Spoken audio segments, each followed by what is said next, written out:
About it with our next guest, Ginny Walia, who is a criminal defense attorney, and also with us this morning, Bill Sullivan, a former federal prosecutor. Ginny, it sounds a little busy where you are. What are we expecting to see from Mark Geragos today? What move? I believe Scott Peterson's parents are going to take the stand.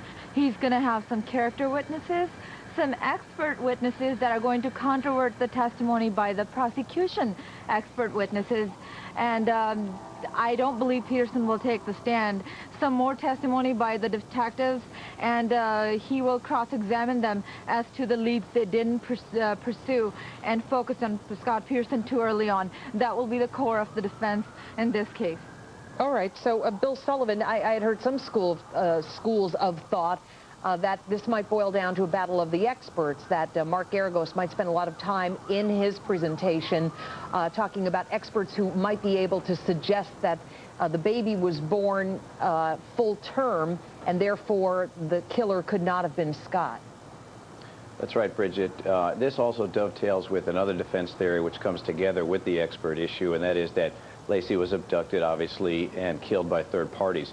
If the defense expert opines that the baby was full term, or certainly that it was older than it was, according to what the government expert said, then therefore the baby could not have been killed by Scott at the time that the prosecution has outlined in its timeline. Remember, the prosecution theory is around Christmas Eve. If the baby is older, that could not have happened at that time, and Scott was under very close surveillance through the January-February time frames. So if that's the case, that will support the defense theory that she was abducted. Of course, it remains to be seen whether or not that expert is credible and what kind of cross-examination the prosecution can pursue in that context. And Ginny, do you have anything to add to that? Are we expecting to see some experts as early as today, or might that not come till later? It may not come till later. We might see the expert that's going to talk about the cement that was found in Peterson's driveway first, because last Tuesday, when the trial was delayed again, that was the expert that was waiting in the hallway to testify. But in regards to the baby being born alive, if they can show that the baby was lived, if the fetus lived even one day longer than the Christmas day, past the 26th, Scott is home free, which shows that he could not have killed his wife or their unborn child. Bill Sullivan, back to you. Certainly a lot of, Monday morning quarterbacking, if you will, on how the prosecution case was. Was it a strong case? I think the prosecution outlined a strong circumstantial case. They could have done it better, quite frankly. They proceeded upon a day-by-day chronological scenario, and that takes a lot of time, and that in many ways distresses juries because they wait and are eager for the strongest evidence. They don't get it, and then when it finally shows up, they wonder why it hasn't been presented earlier. Obviously, Detective Grogan was very strong with his 41 points.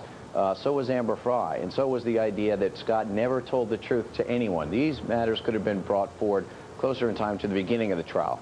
Trial practitioners follow the idea of primacy and recency. Start strong and end strong, because that's what the jury remembers. They did end fairly strong here, but I think they could have put together a more compelling case if they focused on salient facts as opposed to a day-by-day strategy of what the investigators found during the course of their investigation. All right, so how do you play defense then to that type of offense in terms of pacing, Ginny?